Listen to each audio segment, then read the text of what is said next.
Halo semua, selamat datang di channel kami, Jurnal Kriminal bersama saya Atikah Walo. Bagi Anda yang menyukai pembahasan tentang kasus-kasus kriminal, kami sengaja membangun channel ini untuk Anda. Jangan lupa untuk mendukung channel kami dengan cara subscribe, like, komen, dan share ke media sosial yang Anda punya. Semua berawal ketika pria bernama Michael yang berusia 34 tahun bertemu istrinya yang bernama Aurelia Dunduk di tahun 1996. Saat itu Aurelia berusia 17 tahun dan baru saja pindah ke Moskow, Rusia. Michael adalah seorang pria yang sangat kaya raya dan dia bergabung dengan mafia dan juga aktivitas kriminal di seluruh dunia. Michael meminta kepada Aurelia untuk tinggal bersamanya dan Aurelia pun ikut ke rumah Michael karena saat itu dia tidak punya tempat tinggal. Menurut Aurelia, tidak lama setelah pertemuan itu, Michael ingin segera menikahinya.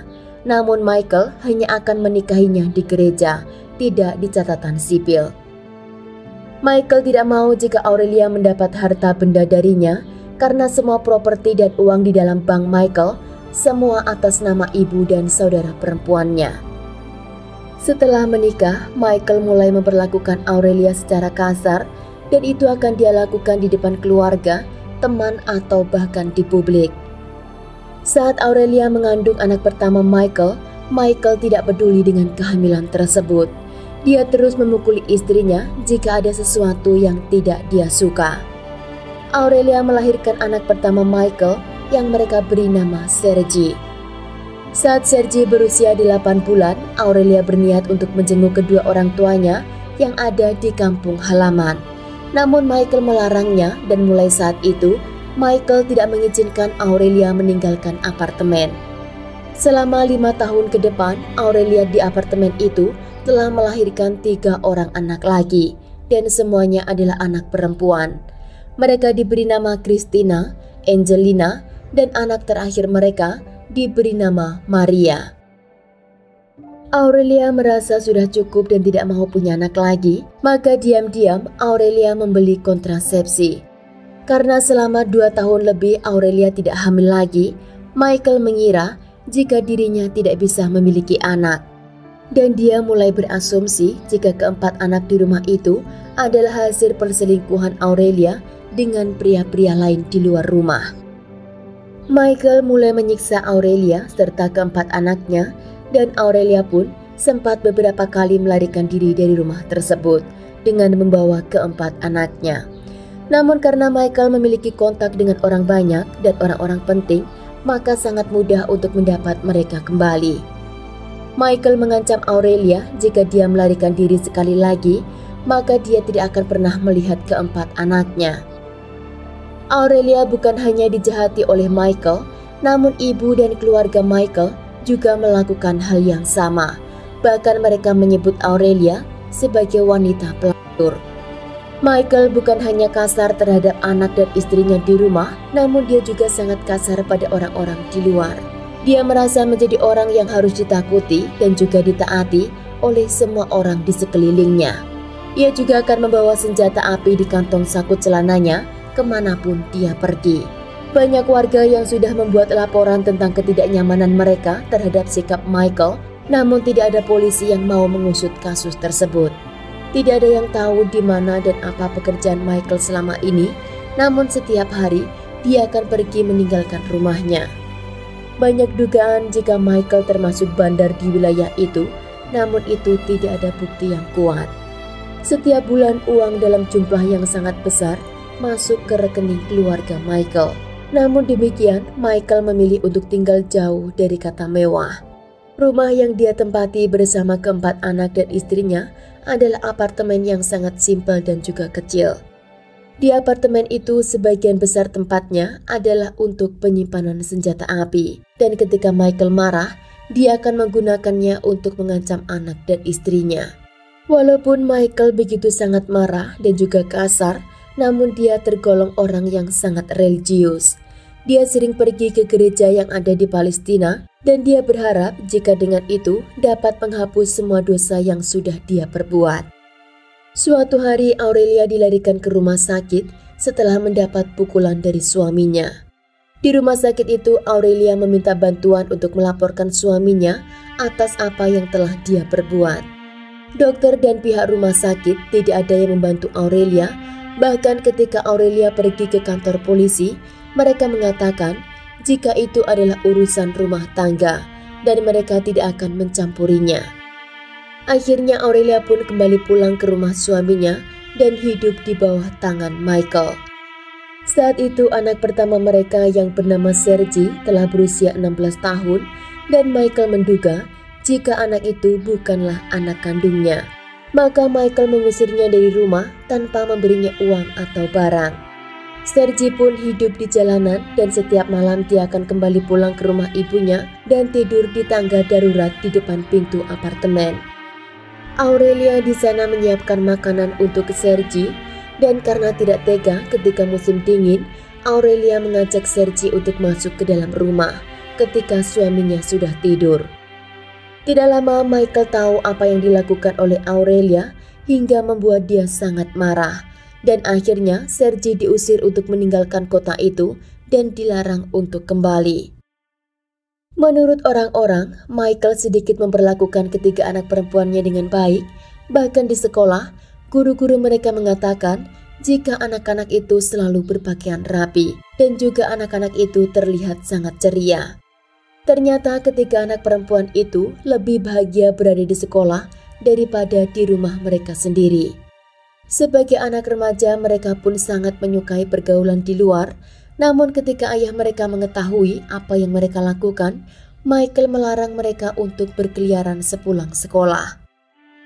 Pada tahun 2015, Michael memutuskan untuk mengusir Aurelia dan mengatakan di depan semua anak-anaknya jika ibu mereka harus keluar dari apartemen tersebut.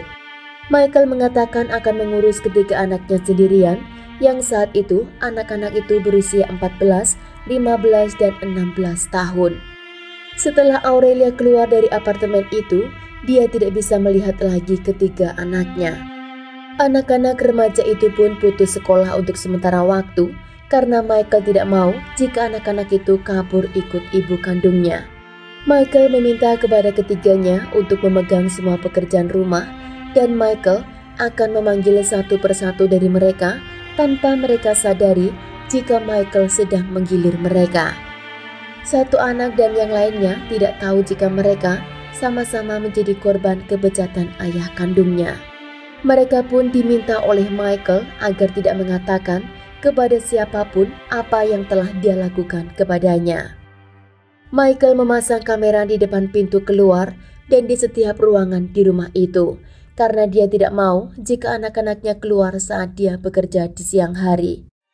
Setelah beberapa bulan kemudian, Michael mengizinkan kembali untuk anak-anaknya pergi ke sekolah. Namun kali ini setiap anak-anak itu pergi ke sekolah, di tubuh mereka terdapat luka lebam atau luka goresan. Guru di sekolah itu tahu apa yang terjadi dengan ketiga muridnya, namun mereka tidak bisa berbuat banyak. Karena Michael pernah datang ke sekolah itu dan mengancam guru-guru di sana dan mengatakan jika mereka berani ikut campur dengan urusan keluarganya, maka keluarganya akan dia habisi. Salah satu orang dari pihak sekolah berusaha untuk mengumpulkan bukti dan ingin menyelamatkan ketiga anak itu. Namun ketika file itu sudah dimasukkan ke kantor polisi, mereka tidak mengambil tindakan untuk menyelamatkan ketiga anak Michael. Itu semua diduga jika Michael memang benar-benar memiliki kedudukan yang tinggi, hingga polisi pun tidak ada yang berani mengusut kasus tersebut. Ketiga anak itu pun tahu jika tidak ada orang yang akan menyelamatkannya. Suatu hari Angelina menceritakan kepada kedua saudaranya jika di tahun 2014 lalu, saat itu Angelina berusia 14 tahun, dia diajak oleh ayahnya pergi ke Palestina untuk sembahyang di gereja. Setibanya dari bandara, ayahnya mengajaknya check-in di sebuah hotel dan di sana Michael mengatakan jika tidak akan ada orang yang tahu dan dia menyuruhnya untuk tidak menceritakan apa yang akan dia lakukan. Michael menyuruh Angelina untuk mandi bersamanya dan ketika Angelina menanyakan status mereka bahwa dia adalah ayah kandungnya, Michael menjawab jika dia bukan ayah kandungnya. maka itu tidak akan ada dosa dan tidak akan menjadi masalah. Michael setelah melakukan hubungan dengan Angelina, dia pun mengatakan jika dia sudah berusia 18 tahun nanti, maka dia harus bersiap-siap untuk menjadi istrinya. Sepulang dari Palestina, Michael dan Angelina terus menjalin hubungan tanpa keluarga lain ketahui. Angelina di bawah ancaman Michael dan dia pun menyimpan rapat-rapat semua rahasia tersebut. Akhirnya dari situ, kedua saudara Angelina menceritakan pengalaman mereka bersama dengan Michael. Maria mengatakan jika setelah ibunya diusir, malam harinya dia dipanggil oleh ayahnya untuk ikut ke kamar mandi. Dan di sana Maria pun diancam agar menyimpan rahasia tersebut. Maria disuruh untuk melayani ayahnya dan Michael mengatakan jika dia bukan ayah kandungnya. Dan dia juga mengatakan agar tidak khawatir karena dia tidak bisa punya anak. Setelah itu, Christina juga menceritakan hal yang sama, di mana dia mengatakan jika dia dipanggil oleh ayahnya untuk membantu memijat. Namun pijatan yang diminta oleh Michael bukan pijatan biasa. Di sanalah awal Christina berhubungan dengan ayah kandungnya. Michael bahkan di sekolah anak-anaknya menjadi skandal karena Michael juga mengajak dan mengirim foto-foto tanpa busana ke teman-teman anaknya di sekolah. Setelah kehebohan foto di sekolah itu, salah satu anak Michael berusaha untuk mengakhiri hidupnya sendiri. Namun dia berhasil diselamatkan dan dilarikan ke rumah sakit. Michael mengatakan kepada dokter jika anaknya salah minum obat hingga dia overdose. Maria sudah capek dengan apa yang dilakukan ayahnya dan suatu hari Maria dipanggil oleh ayahnya untuk ke kamar tidur. Namun Maria menolak. Michael langsung menyeret anaknya keluar dari apartemen dan membawanya masuk ke dalam mobil. Michael membawa Maria ke sebuah hutan dan di hutan itu Maria diikat di batang pohon. Di sana Michael meminta kepada Maria untuk melayaninya sekali lagi, namun Maria tetap menolak.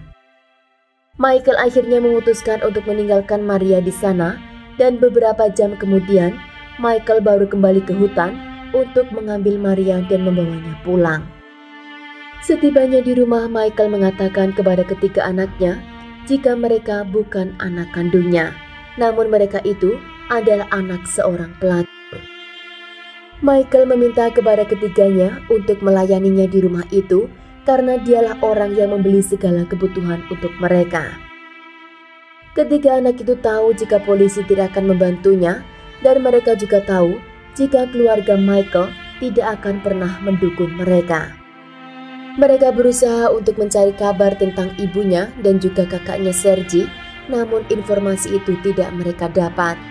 Christina juga mengatakan jika Maria masih anak di bawah umur, maka jika mereka melarikan diri di jalan, ayahnya hanya akan mengambil Maria pulang. Dan Christina tidak mau jika mereka harus terpisah.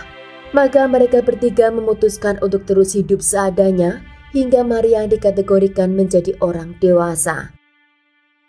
Pada bulan Juli di tahun 2018, Maria kini telah berusia 18 tahun.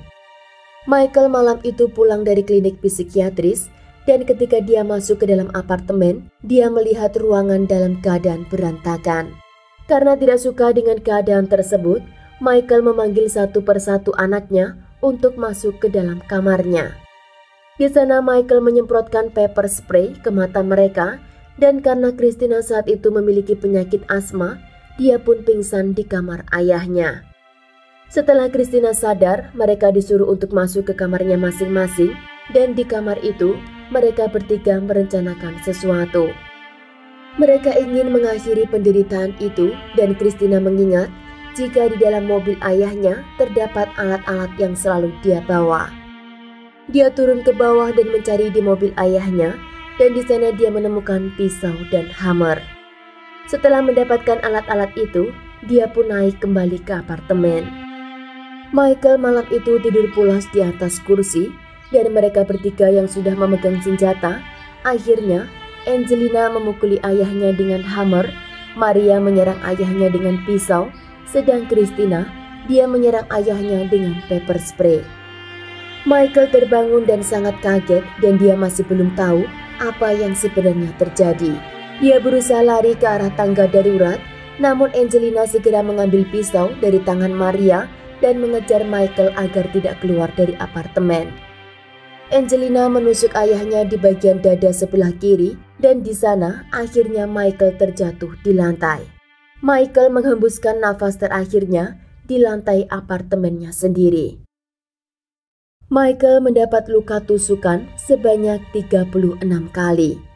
Tetangga di kanan dan kiri mereka semua mendengar teriakan dari apartemen Michael, namun karena mereka tahu bagaimana kondisi keluarga itu, maka tidak satu pun dari mereka yang mau memanggil polisi atau keluar untuk melihat apa yang terjadi. Akhirnya salah satu anak Michael menelpon polisi dan mengatakan jika ayahnya sudah meninggal di lantai apartemen. Ketika polisi datang, mereka bertiga serempak mengatakan jika ayahnya berusaha menyerang mereka dengan pisau dan mereka berhasil mengambil pisau tersebut. Lalu untuk membela diri, mereka akhirnya menyerang balik ayahnya. Karena ditekan oleh penyidik untuk mengatakan yang sebenarnya, akhirnya mereka bertiga mengatakan apa yang terjadi. Ketiga anak itu didakwa sebagai pelaku pembunuhan tingkat pertama dan mereka bertiga dimasukkan ke dalam penjara. Ketika penyidik mengumpulkan bukti-bukti dalam kasus kematian Michael, mereka mendengar kasus yang terjadi di dalam rumah tersebut. Dan ternyata kini mereka tahu jika Michael bukanlah korban, melainkan adalah pelaku kekerasan. Menurut psikiatris yang menangani Michael, dia masuk ke kliniknya itu karena dia mengeluhkan tidak bisa menahan emosi dan juga hawa nafsunya. Sedang Maria, anak yang paling kecil dari Michael, dia didiagnosis menderita stres parah saat melakukan kejahatannya malam itu. Keluarga Michael mendatangi kantor polisi dan mengatakan jika ketiga anak itu membunuh Michael hanya untuk mendapat harta kekayaan ayahnya. Namun penyidik menemukan jika Michael tidak meninggalkan apapun untuk mereka karena semua harta bendanya atas nama ibu dan saudara perempuan Michael. Karena kasus itu masih ditelusuri oleh penyidik, ketiga wanita itu diberi pembebasan bersyarat hingga menunggu jadwal persidangan. Setelah mereka dikeluarkan dari tahanan, mereka tidak diberi izin untuk menggunakan internet dan juga tidak diberi izin untuk tinggal bersama.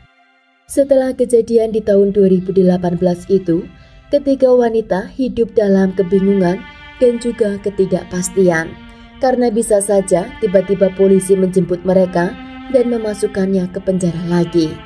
Warga Rusia berulang kali melakukan demo untuk memberikan kebebasan total kepada ketiga wanita itu karena mereka adalah korban sesungguhnya. Tapi tidak sedikit juga warga yang mengatakan jika wanita itu adalah wanita yang sangat berbahaya dan mereka harus dimasukkan ke penjara. Kasus ini masih sangat sulit untuk diproses hukum karena ternyata di negara Rusia tidak memiliki undang-undang bagi pelaku kekerasan rumah tangga. Rusia mengatakan jika urusan rumah tangga adalah urusan pribadi yang tidak dapat diikut campuri oleh pihak lain. Maka dalam kasus Michael, polisi juga tidak mendapat solusi karena tidak ada undang-undang untuk tindakan kekerasan Michael kepada anak-anaknya. Sekian kasus hari ini, jangan lupa tinggalkan like dan komen. Jika Anda tidak keberatan, klik tombol subscribe untuk mendukung channel kami. Terima kasih saya ucapkan kepada Anda para subscribers. Sekian, sampai jumpa di kasus berikutnya.